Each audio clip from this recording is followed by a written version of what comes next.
Mari kita bersatu dalam doa. Bukakan mata kami Tuhan, untuk kami melihat kebenaran firman.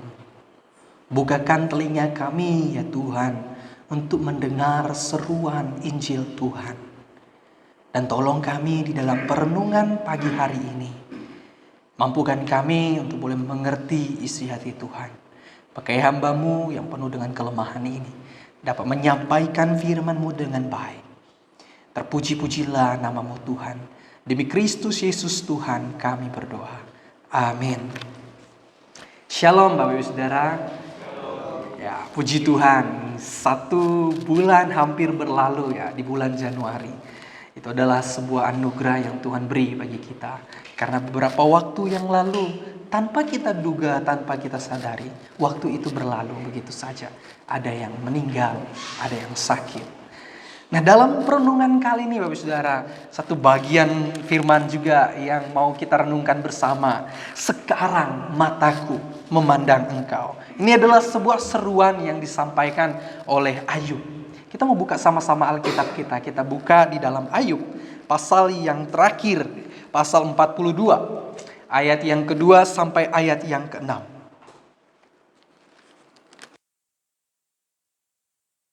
Ayub pasal yang ke-42, ayat yang kedua sampai ayat yang keenam. Perikopnya di atas itu berjudul Ayub mencabut perkataannya dan menyesalkan diri. Maka jawab Ayub kepada Tuhan, "Aku tahu bahwa Engkau sanggup melakukan segala sesuatu dan tidak ada rencanamu yang gagal. Firman-Mu, siapakah dia yang menyelubungi keputusan tanpa pengetahuan? Itulah sebabnya tanpa pengertian aku telah bercerita tentang hal-hal yang ajaib bagiku dan yang tidak ku ketahui. Firman-Mu, dengarlah, maka akulah yang akan berfirman. Aku akan menanyai Engkau supaya Engkau memberitahu aku. Hanya dari kata orang saja aku mendengar tentang Engkau. Tetapi sekarang mataku sendiri memandang Engkau. Oleh sebab itu aku mencabut perkataanku. Dan dengan menyesal aku duduk dalam debu dan abu." Sedemikian jauh pembacaan firman kita Bapak Saudara. Yang berbahagia adalah kita yang membaca, kita yang merenungkan, dan lebih lagi kita yang mau melakukan firman-Nya. Bapak Saudara, 1-2 minggu yang lalu atau 3 minggu yang lalu kita mendengar berita ya Saudara ya, tentang kebakaran besar di Los Angeles ya. Ya, berita ini sudah banyak tersiar sekali baik di media sosial, berita TV dan lain sebagainya. Jadi ada banyak gejolak yang terjadi ketika kasus ini yang begitu besar menggemparkan dunia itu terjadi. Kebakaran yang bukan main-main, kebakaran yang begitu menghanguskan kota. Itu betul-betul gimana ya? Betul-betul luar biasa. Jadi di derasnya bencana alam yang hari ini terjadi, konflik global, politik di berbagai negara, salah satu Indonesia, wabah penyakit, dan ketidakadilan yang kita lihat merajalela. Dan kita kerap dihadapkan dengan pertanyaan yang begitu menggelitik kita. Apa pertanyaannya itu? Apakah penderitaan itu adalah hukuman Tuhan? Pertanyaan ini adalah sebuah diskusi yang sudah didiskusikan oleh para teolog pada zaman-zaman itu. Penderitaan, apakah sebuah hukuman dari Tuhan? Kalau bahasa teologisnya itu bisa dipakai dalam diskusi teologi, itu adalah teodisi. Membicarakan tentang penderitaan yang dialami manusia dengan keadilan Tuhan. Jadi ada diskusi, ada perdebatan. Nah, kalau kita tanya, apakah yang terjadi di Los Angeles itu, kebakaran hutan itu, ada banyak yang praduga yang terjadi. Ada yang berpendapat bahwa kebakaran ini disebabkan oleh orang-orang yang ada di sana yang tidak takut Tuhan. Ada mereka-mereka yang hidupnya kaum LGBT begitu. Ada juga mereka yang sudah menghidupi jauh dari Tuhan, ateis dan lain sebagainya, sehingga mereka dihukum Tuhan. Itu diskusi itu muncul banyak di dalam media sosial. Ada juga yang mengatakan bahwa itu memang adalah hukuman dari Tuhan. Supaya ini menjadi tanda sekarang orang-orang melihat ini sudah masuk akhir zaman. Eskatologi. Ada juga yang berpendapat bahwa hukuman ini karena adalah hukuman kausalitas. Sebab akibat. Karena manusia berbuat dengan keserakahan, akhirnya dampak akibatnya inilah yang terjadi. Ada banyak perbandingan pendapat-pendapat yang terjadi berbicara mengenai penderitaan. Jadi Bapak Ibu Saudara, pandangan seperti ini memang kelihatannya logis. Memang logis sekali kalau kita lihat secara rasional kita. Tetapi Bapak Ibu Saudara, itu akan membuat sempit pemikiran kita kalau kita generalisirkan dalam semua konteks. Misalnya kasus, ya. Jadi kalau kita generalisirkan ini adalah semua penderitaan disebabkan karena Tuhan murka, maka itu akan mempersempit akan konsep kita tentang keadilan Tuhan. Sehingga kita mau lihat bahwa narasi Ayub ini bicara tentang penderitaan yang dialami Ayub. Tapi kita tahu bukan bahwa Ayub ketika dia dicobai itu siapa namanya? Iblis. Itu izin dulu sama Tuhan. Dan Tuhan izinkan. Kalau Tuhan tidak izinkan, tidak akan terjadi. Tapi Tuhan izinkan hambaku yang tidak ada salahnya apa-apa nih, yang berkenan di hadapan Tuhan, dia alami pencobaan. Tetapi dalam perjalanan Bapak Saudara, Ayub mengakui bahwa Tuhan, kalau Tuhan bisa memberi aku yang baik, kenapa Tuhan tak mengizinkan aku menerima yang jahat? Itu iman Ayub yang besar. Dan Ayub memang hidup benar di hadapan Tuhan. Bahkan ketika anak-anaknya belum buat berdosa, dia udah minta ampun sama Tuhan, korbankan bakaran. Sudah hidup benar, tetapi masih mengalami penderitaan. Nah, di dalam bagian ini, Saudara, ketika perjalanan Ayub, akhirnya ini narasinya udah sangat familiar ya. Jadi saya singkatkan ceritanya. Ayub dalam perjalanan, dalam sakit penyakit, anaknya meninggal, hartanya habis, istrinya pun mencaci maki dia, kutukilah Allahmu, tapi Ayub tetap berpegang sama Tuhan. Tetapi di satu masa ketika hatinya sudah sangat lelah, bahkan sahabat-sahabatnya juga mengkhianati atau menuduh dia, memfitnah dia, bahwa kamu menderita ini karena kamu berbuat dosa, karena Tuhan menghukummu. Tapi Ayub sekali lagi membela diri dan memohon, meminta, mendesak Tuhan supaya dia dibela Tuhan. Tapi tahukah Bapak Ibu Saudara, kalau kita baca cerita Ayub, sebagian besar dari cerita Ayub ini adalah puisi, dan sebagian kecilnya itu narasi. Jadi ada banyak keluh kesah yang Ayub sampaikan kepada Allah.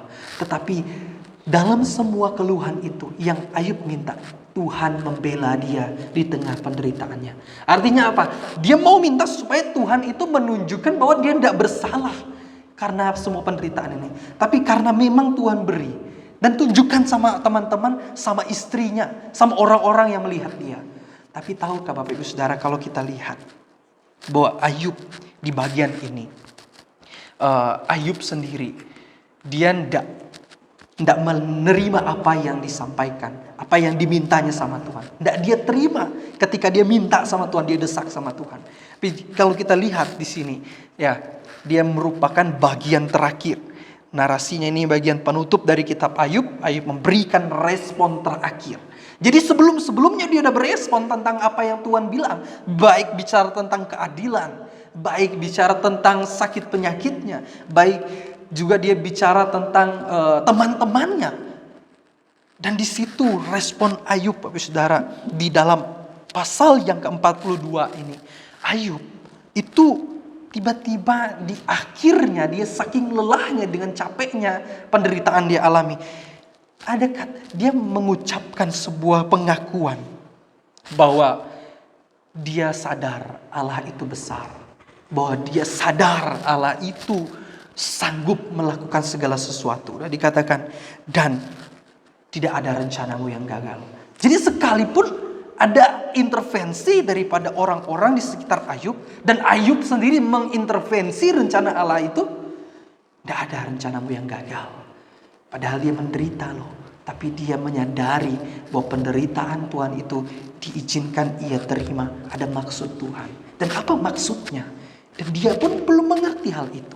Sehingga Bapak Ibu Saudara, kalau kita lihat, aku tahu bahwa engkau sanggup melakukan segala sesuatu. Dan tidak ada rencanamu yang gagal.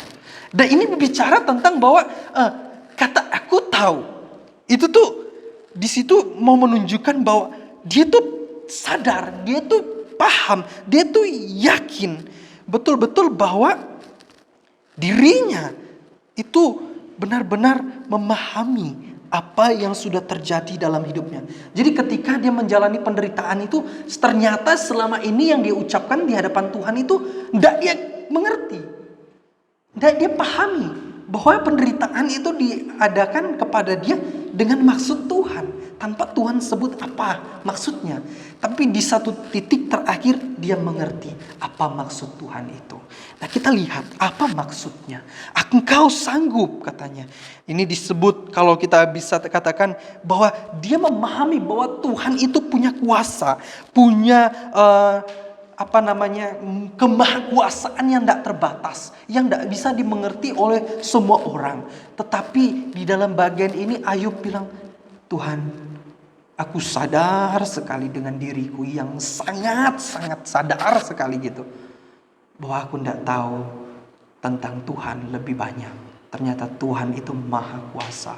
Di tengah penderitaan itu dia ngomong kayak gitu. Dan juga dia bilang rencana, planning Tuhan. Apa yang dirancangkan Tuhan. Di situ juga dia memahami bahwa dalam sekali tujuan Allah. Dalam sekali maksud Allah. Tapi belum menjawab apa yang menjadi maksud Tuhan bagi dia. Kemudian juga dia berkata, tidak ada sedikit pun yang menghalangi, tidak ada sedikit pun yang merintangi atau mencegah, menggagalkan baik istriku, baik teman-temanku, baik hartaku. Tidak ada yang mencegah penderitaan ini, tidak aku alami. Dan apa maksud Tuhan membiarkan dia mengalami itu?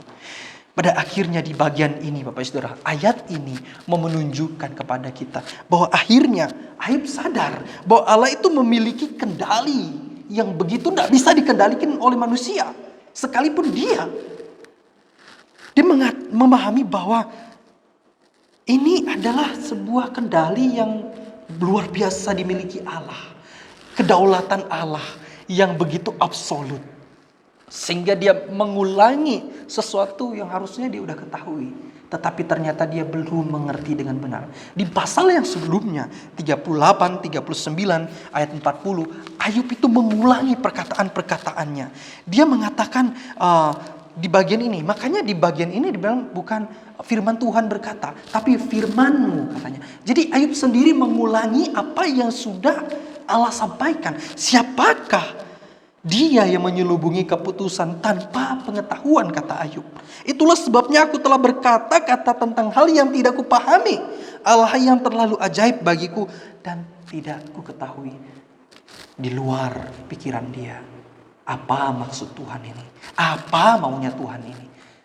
Sampai di titik dia mengutip kembali bagian pasal 38 ayat 2 itu. Dia menyadari bahwa dia telah berbicara banyak hal di tengah keluhan penderitaannya. Tapi dia tidak ngerti sedikit pun apa yang Tuhan maksud.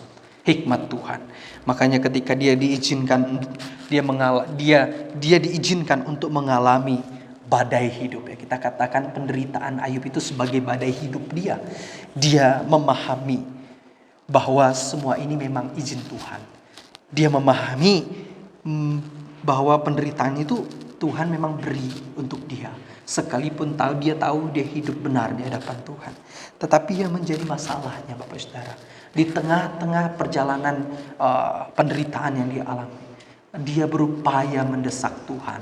Dia berupaya untuk minta sama Tuhan. Tuhan, tunjukkan sama orang-orang ini bahwa aku tidak bersalah.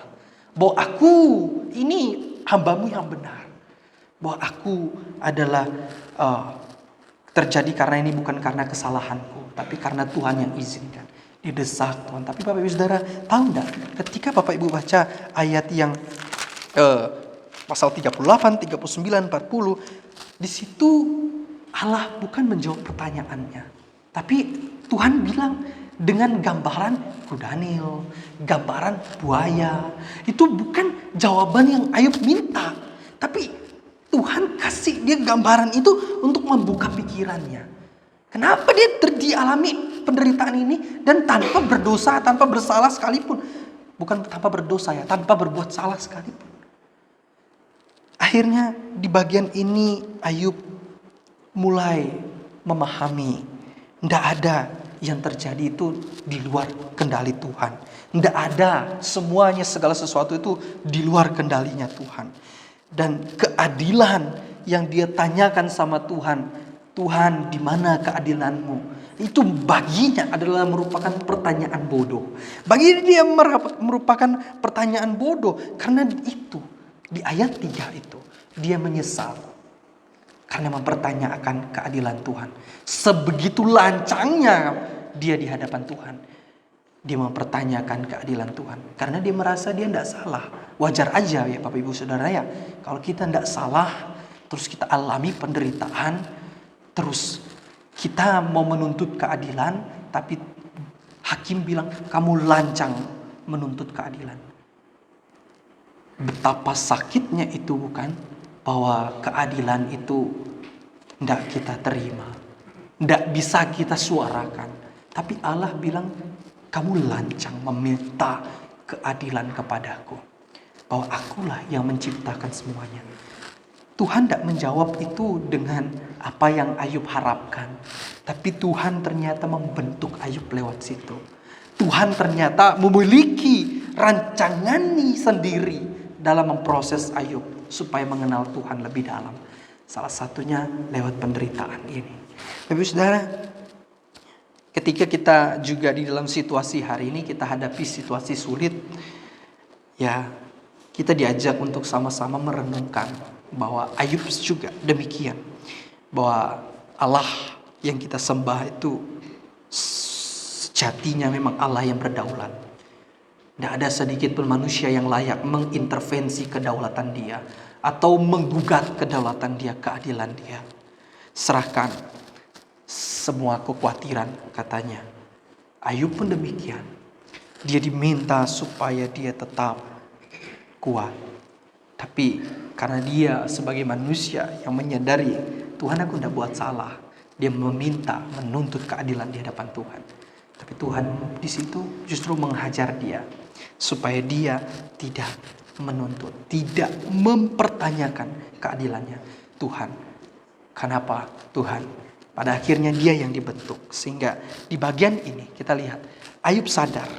Dia tidak dijawab Tuhan dengan jawaban yang secara lisan dimengerti. Tidak. Tapi Tuhan tunjukkan dia bahwa ketika dia di posisi itu, dia akhirnya disadarkan oleh Tuhan untuk memahami hikmat Allah itu. Sehingga hal inilah yang merujuk kepada kerendahan hatinya Ayub. Akhirnya dia sadar dia telah sombong karena meminta keadilan daripada Tuhan.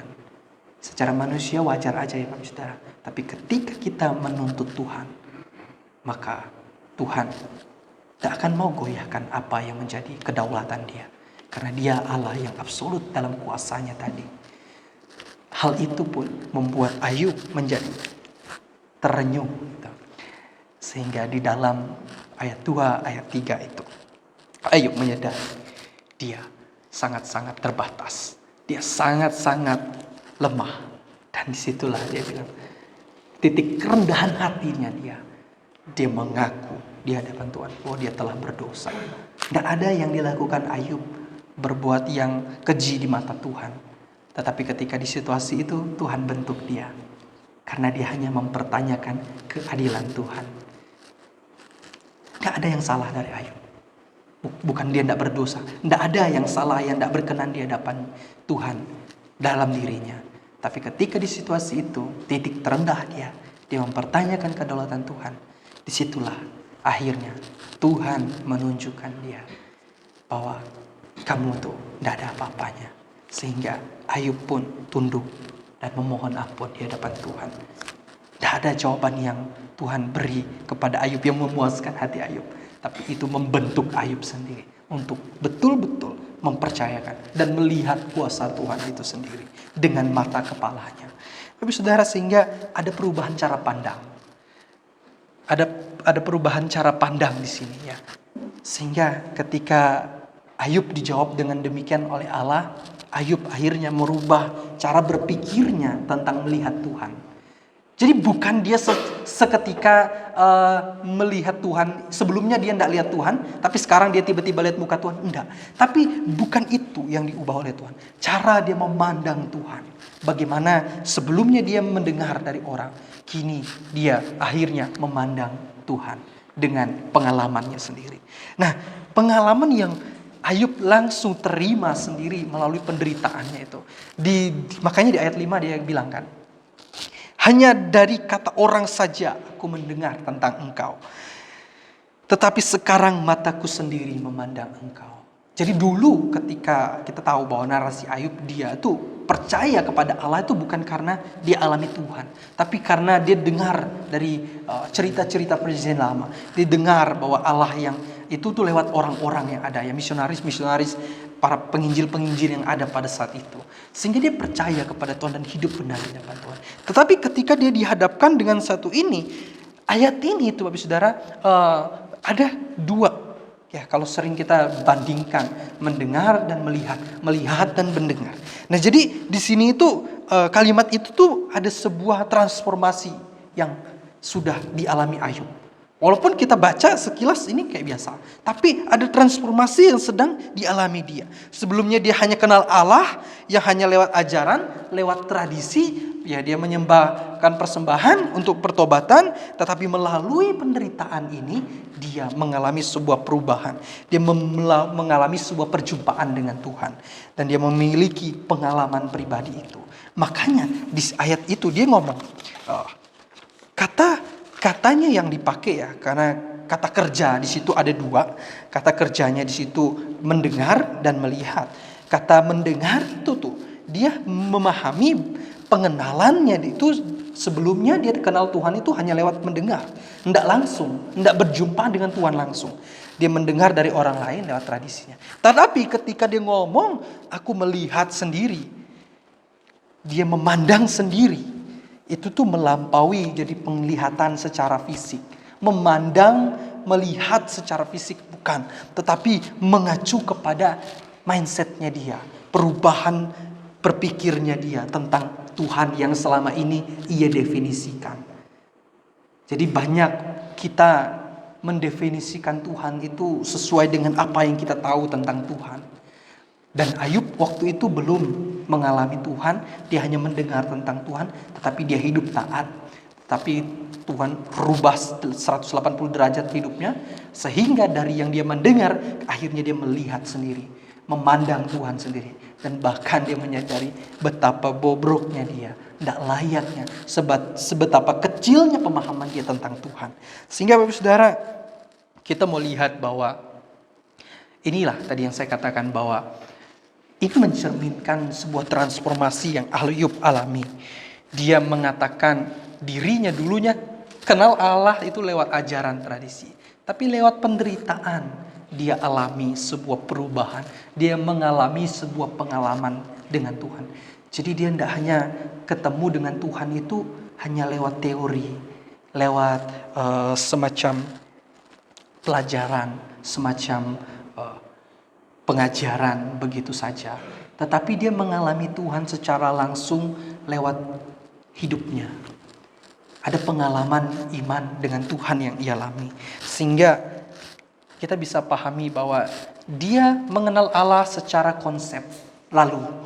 Dulu sebelum dia mengalami penderitaan. Makanya dia sebagai orang yang taat sama Tuhan, dia tuh sampai mengorbankan korban bakaran tuh kepada Tuhan untuk dirinya, untuk anak-anaknya, sebelum anak-anaknya itu berbuat dosa. Sebelum mereka berbuat dosa, Ayub itu udah minta ampun dulu sama Tuhan.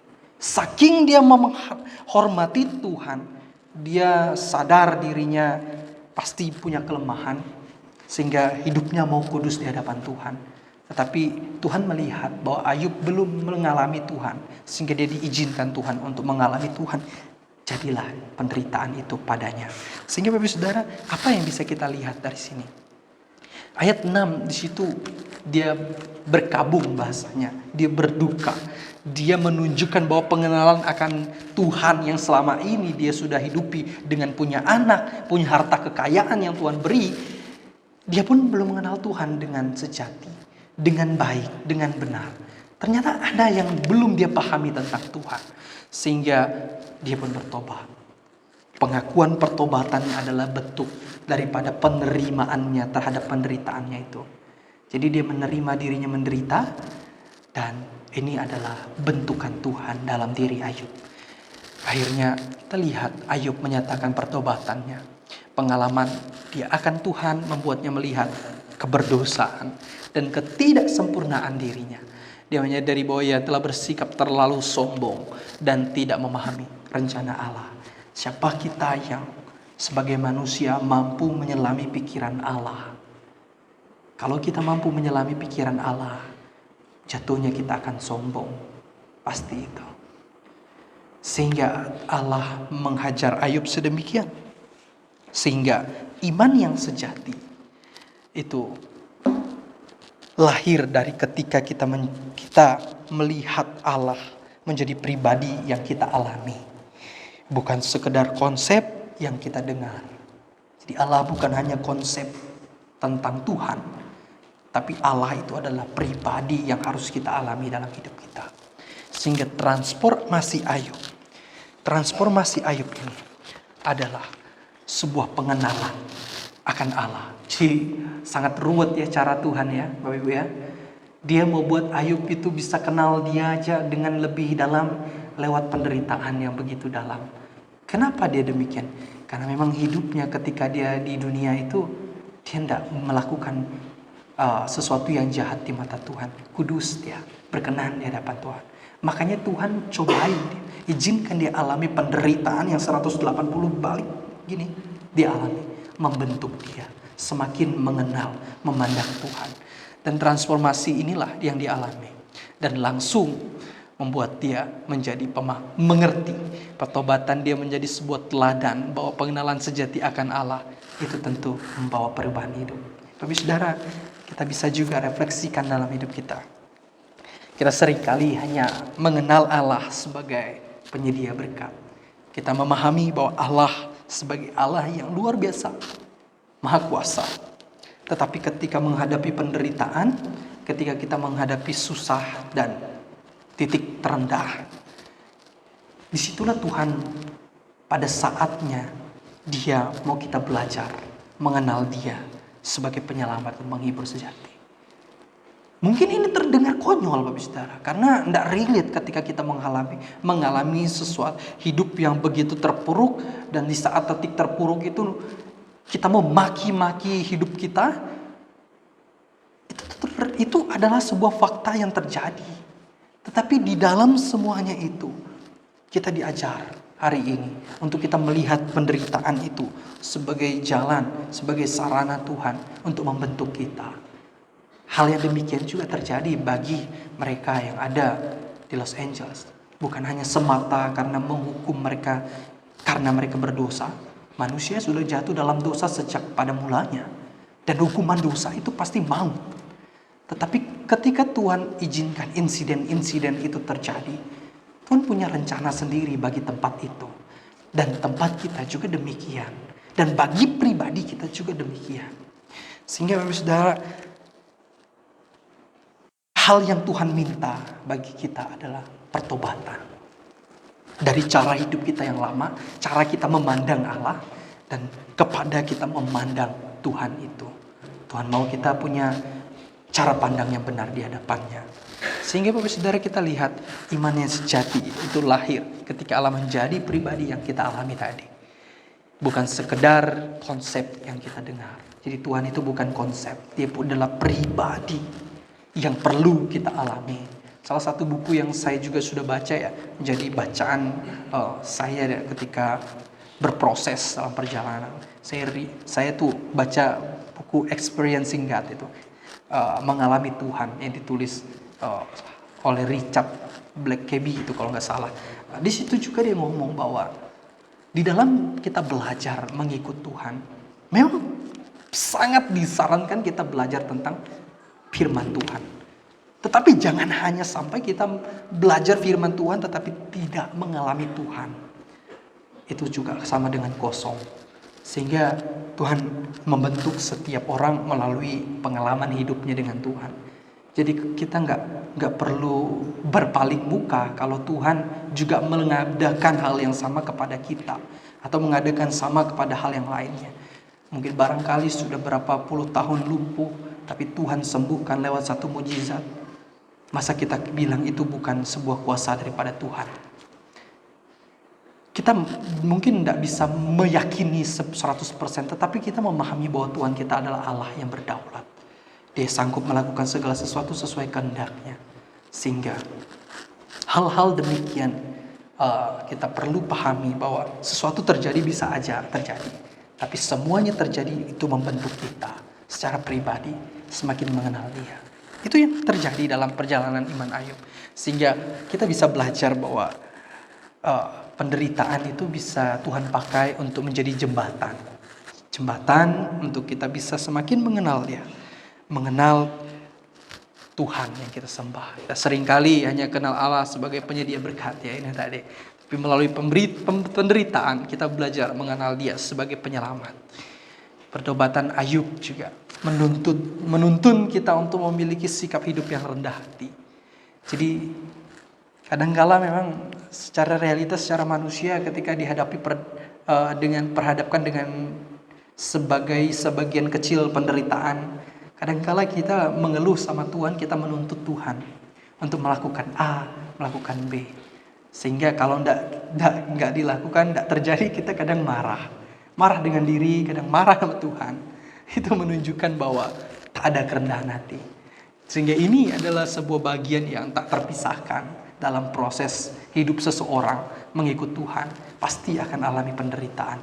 Cuma bentuknya yang berbeda-beda. Sehingga Ayub tidak lagi berdebat dengan Tuhan. Karena sepanjang pasal-pasal sebelumnya itu, dia mempertanyakan keadilan Tuhan. Berdebat dengan Tuhan. Tapi di bagian akhir ini, dia berhenti berdebat dengan Tuhan. Dan mengakui akan kemahakuasaan Allah, kedaulatan Allah. Dia mengaku bahwa dia tidak tahu. Tidak maha tahu, dia tidak tahu. Dan bertobat dengan tulus. Sehingga dia menerima semuanya itu dengan lapang dada. Entah apa kata orang, entah apa kata istrinya. Tetap dia di hadapan Tuhan dia mengaku akan dosanya juga. Karena dia mempertanyakan Tuhan, keadilan Tuhan. Sehingga saudara kita lihat dua pelajaran penting yang baik untuk kita juga hidupi dalam hidup kita. Kita bisa belajar akan pengenalan akan Allah itu membawa kita pada kerendahan hati. Dan pertobatan itu sebagai bukti perubahan hidup kita. Jadi pertemuan pribadi kita dengan Allah itu membuat kita itu melihat kesombongan diri kita. Jadi pertemuan pribadi kita dengan Allah di satu situasi itu membuat kita melihat diri kita ini yang sombong di hadapan Allah. Sehingga dengan titik itulah kita menyadari bahwa Ia telah berbicara tentang hal-hal yang tidak kita pahami. Yang tidak kita bisa pikirkan nanti ke depannya kayak gimana. Begitu. Sehingga Tuhan mau minta kepada Ayub tetap taat saja. Tapi tidak mudah bagi Ayub. Semakin kita mengenal Allah, semakin kita menyadari betapa kecilnya kita dan berdosanya kita. Pengalaman ini bukan untuk menghancurkan kita, walaupun ini sedikit sakit bagi kita untuk kita terima ya. Tapi itu adalah untuk membawa kita kepada hidup kerendahan hati. Untuk membawa kita hidup bergantung sama Tuhan. Karena mungkin selama ini ada yang salah dengan cara kita memandang Tuhan. Cara konsep kita tentang Tuhan itu salah. Nah hal itu bisa terjadi kepada siapapun. Sehingga yang pertama, relevansi yang baik untuk kita bisa lihat juga dalam hidup kita. Mari kita melihat bahwa setiap penderitaan yang terjadi dalam hidup kita itu jangan sampai kita generalisirkan bahwa ini semata-mata penghukuman Tuhan, bahwa ini semata-mata karena aku berdosa. Tetapi kita mau melihat di balik semua itu Tuhan mau lakukan apa, mau bekerja apa untuk kita. Dan itu yang tidak kita pahami itu. Perlu perendahan hati, penundukan diri. Sampai berapa lama Tuhan? Sampai berapa lama lagi? Itulah yang harus kita lakukan di hadapan Tuhan. Sampai Tuhan membukakan pintu untuk jalannya dibukakan. Sehingga pertemuan itu membuat kita merubah cara pandang kita tentang Tuhan. Jadi saudara, kita mau melihat bahwa penderitaan bukanlah akhir. Penderitaan itu bukanlah akhir dari segala sesuatu yang kita sudah jalani. Tapi penderitaan itu seringkali dipakai Tuhan untuk menjadi sebuah sarana untuk membawa kita kepada kedewasaan iman. Mungkin kita udah dewasa, bagi orang mandang kita dewasa secara iman, secara konsep berpikir kita sudah memiliki pengenalan yang benar tentang Tuhan. Tetapi di dalam pandangan Tuhan, kamu belum dewasa. Sehingga Tuhan izinkan kita untuk alami Dia di tengah penderitaan. Siapa yang bisa menyangkali itu? Tidak ada. Mempertanyakan keadilan Tuhan? Tidak ada. Jadi ketika kita mengalami situasi itu, mari tundukkan diri di hadapannya. Rendahkan hati di hadapannya.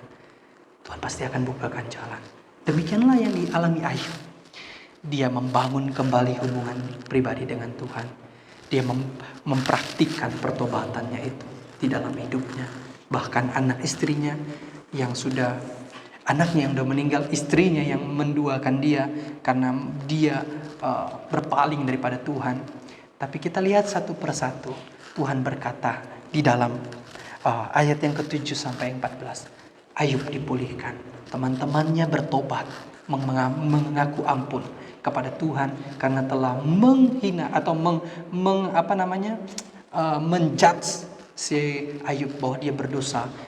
Dia melakukan yang salah di hadapan Tuhan, makanya dia alami penderitaan. Mereka mengaku dosa, Ayub mengaku dosa di hadapan Tuhan.